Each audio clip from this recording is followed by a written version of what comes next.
Hey guys, how's it going? This is HelpfulLockPicker here, and in today's video, I'm going to be going over how you can rekey an ABUS 83 series padlock. This is going to be one of the 83 series that come with the lock already installed. There are a lot of different types of the 83 series, and this is going to be some great info on how you can rekey one of these locks very quickly.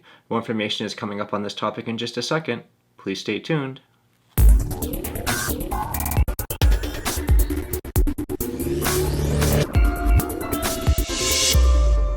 Alright, so before we get started, I just want to go through a few things that we're going to need. So a few of the supplies are going to be, one, you're going to want a pair of pinning tweezers. This is just going to make your life a lot easier, and that's going to make it so you're not going to drop the pins. It's just going to be a really great thing to have.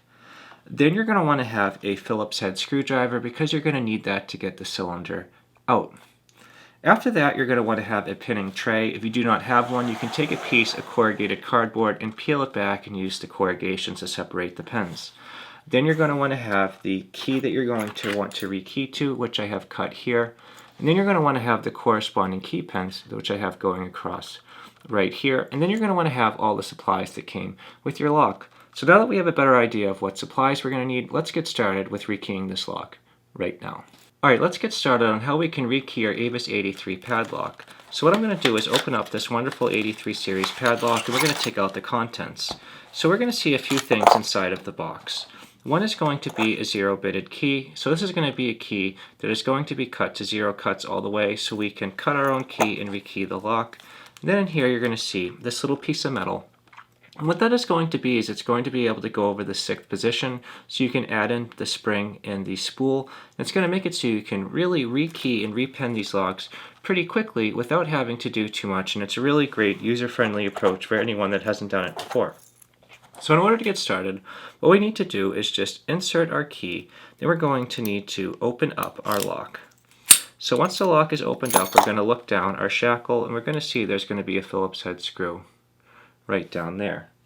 So we're going to take our screwdriver and we're going to loosen up that screw. And then what's going to happen is the cylinder on the inside is going to come out. So you just want to be careful that you do not lose this screw, because you're going to need it when you go to secure your lock back up. Once we are all done, I'm going to leave the screw on the inside. Now that we have our cylinder outside of the lock, what I'm going to do is show you how we can rekey it. I just want to say this is a very unique and well-designed cylinder, and it may be unlike any you have ever seen before. So I'm going to go over a few key points about it right now. So once you depress this detent and you turn the plug over counterclockwise, we're going to notice this window right here. And when you turn the plug over counterclockwise, you're going to have access to the key pins. You're going to be able to dump them out through this window and rekey without having to take anything apart, which I think is really, really interesting and a very well designed. Now, if you're going to be adding a 6th pin, you need to remember that you're going to need to add a 6th driver pin. So what came with our lock is going to be an extra spool, spring, and a little metal cover. And we're going to add those precisely right here. So then we're going to put the spool, the spring, put the metal cover over if we are going to upgrade to a 6th pin. And this is something that is really cool and just so user-friendly, because you're not going to need to take anything apart. So enough about talking about it. Let's see how we can do it right now. Alright, so we are ready to start rekeying our lock. So what you need to do is get the key that you're going to rekey to ready. Mine's going to be 148642. You're going to want to have your key pins laid out in your pinning tray so that you can dump them in as soon as we get to that step. So in order to proceed, we're going to take our cylinder. We're going to take the key that's currently operating our lock, which mine's going to be the 0-bitted key, and then we're going to insert that. And then we're going to flip the cylinder around, and we're going to take a look at the detent pin. This pin needs to be depressed, so we're going to be able to turn the lock counterclockwise. So when we turn the plug over, we're going to have the window expose the key pins. So since mine are all 0-bitted, and I don't particularly care what order they're in, I'm not trying to keep track of them, I'm going to dump them out. But if you need to keep track of these pins, I recommend you take them out one at a time. Now that we have those pins out, we're going to remove the key. And then I'm going to insert the key that we're rekeying to, because I like to make sure that everything is sitting flush. So this is going to be my key 148642. We're going to insert that right into the lock, and then we're going to install our key pins one at a time. So I'm going to now put each pin in one at a time. So with my pinning tweezers in hand, I'm going to put one into position 1. Then we're going to just go down and we're going to install all of the key pins.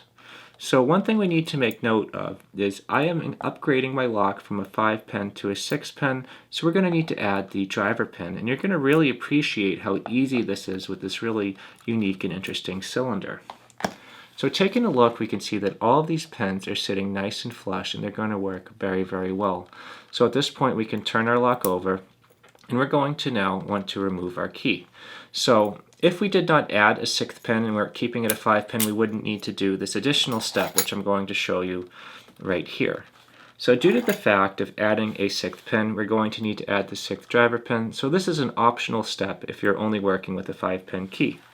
So what we're going to do is we're going to drop our spool down. We're going to take our spring, we're going to drop that down. Then we're going to have this little piece of metal that's going to hold everything in place.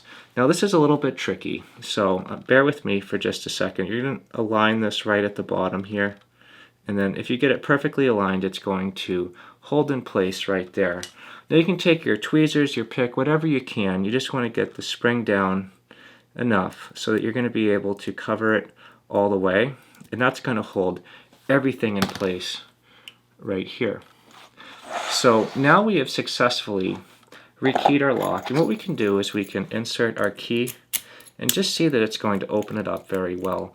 This lock is designed only to open up clockwise. If you want to open it up counterclockwise, you're going to need to hit that D10 pin. So now let's reinstall the cylinder so we can complete our rekey. Alright, so we're ready to reinstall our cylinder. So the first thing we're going to want to do is take our lock body and just make sure we get that Phillips head screw all the way out. It's going to look something like this. So what we want to do is lock our cylinder up with the screw out, because I just always like to make sure that the cylinder is working and it's going to unlock the lock. So now that we're able to tell that that is going to work, what we can do is we can now drop that Phillips head screw right on down into our lock. Then we're going to tighten it up. And we're going to make sure we tighten it up all the way, because we want to make sure that the cylinder is going to be able to grab and make sure it's going to be able to work the actuator perfectly. So this is always the scariest part, because once the screw is in, we are fully committed, and if anything goes wrong, our lock is not going to work. So what we're going to do is we're going to now lock it up. We can put our key back in, and this is going to be the moment of truth. If we are able to rekey our lock and put it back together, and look at that, we are able to do it. So either way, guys, this has just been a really quick video on how you can rekey an Avis 83 padlock. There are a lot of different types of Avis 83s out there, but any of the ones that use the cylinder that you saw today, this method will work, and this is something really interesting to share. I just want to say thank you to everyone that checked this out, and if you have any questions or suggestions, as always, please feel free to leave them right in the comment section below. If you enjoyed this video and you'd like to see more like it, please subscribe. As always, thank you so much for checking out this video, and I hope you all have a great day, and I cannot wait to see you in the next video.